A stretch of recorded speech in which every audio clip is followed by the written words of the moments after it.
Back at home, or soon to be home, at RKO, Ginger had a 3-movie deal with a long-term option.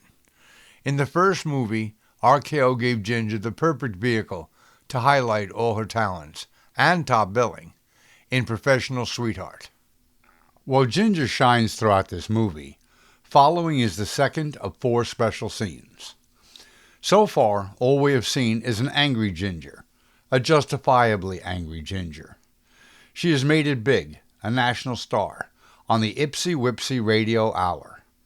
The only problem is that she is the purity girl, and her contract has her trapped, a prisoner, not allowed to enjoy any nightlife, date a man, or even choose what she eats. So they set her up with a man, Foster, randomly chosen from her fan mail, and, of course, part of a promotion for the show. They are alone for the first time. Now we see Ginger is just a sweet, lonely young girl looking for some affection.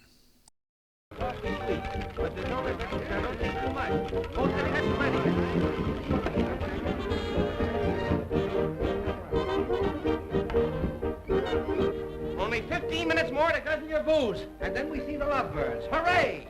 Oh, that's fine, that's fine. I'll be up any minute now. Glory, they'll ask you about your ideal man. You know the answer to that one. Now, remember, the dream of your life has come true.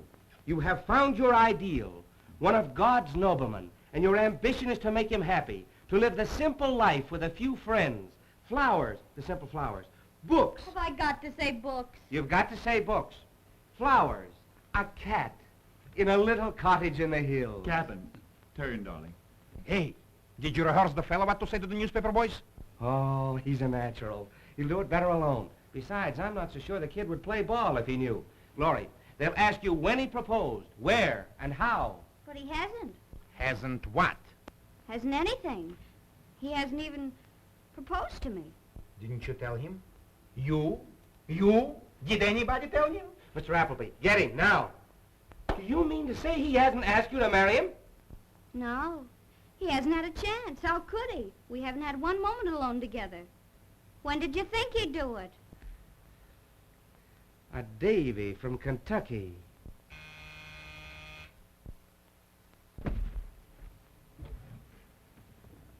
Come in, Jim. Come in. Sit down, boy. Sit down. I want to have a talk with you. Jim, I don't quite know how to approach this subject. It's so delicate. And still, it's my duty. You must try to understand that boy. You must realize my position. You've been seeing a lot of Glory. You corresponded with her. In fact, you've led her to believe... Oh, Jim, she's such a child. So pure, so innocent. Jim Davy, have you been trifling with our little gal's affections? No, sir, Mr. Dennis. No, sir. Why, you know how I feel about Miss Glory.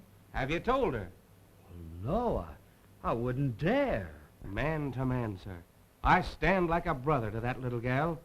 Man to man, sir. What are your intentions? You mean... You mean... I mean business, Davy. I stand prepared as the nearest male to defend... Gee. Put her there. I knew you could be depended upon to do the right thing, the decent thing. I knew that to a Davy of Kentucky, honor was not a lost word. Shake. I'll go and tell her. Wait. Good luck, Jim.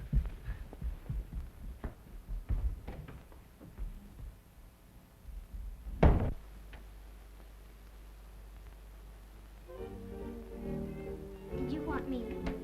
Yeah, that's it. I got something to ask you, Miss Glory. Yes. Won't you sit?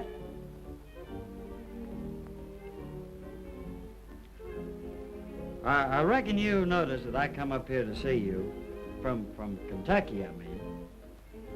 Well, that's a mighty long ways to come. Well, I wouldn't have made such a long trip if I hadn't intended to... Let's go outside.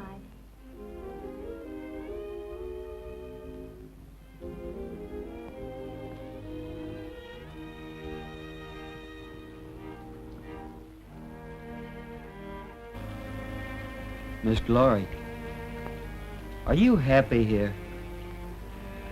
No. I hate it.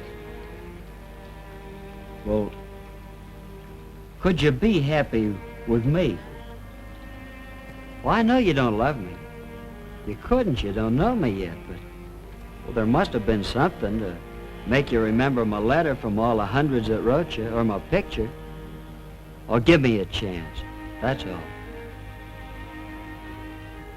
I do like you a lot. Well, that's enough to start on. I couldn't expect more to start on. I reckon you know how I feel about you, Miss Glory.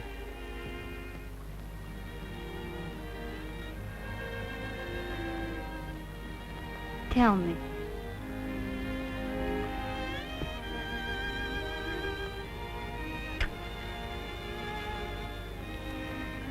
You don't kiss like you look. Listen, you cynics. It's love. Two hearts that beat as one in May. Something you've never known or never will know, but that's what it is. Young love, the real thing.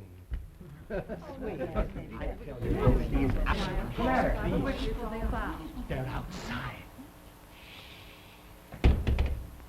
I do love you.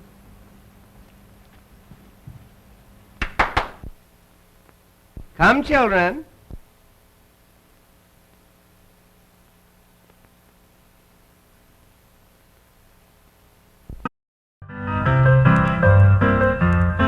Please like and subscribe.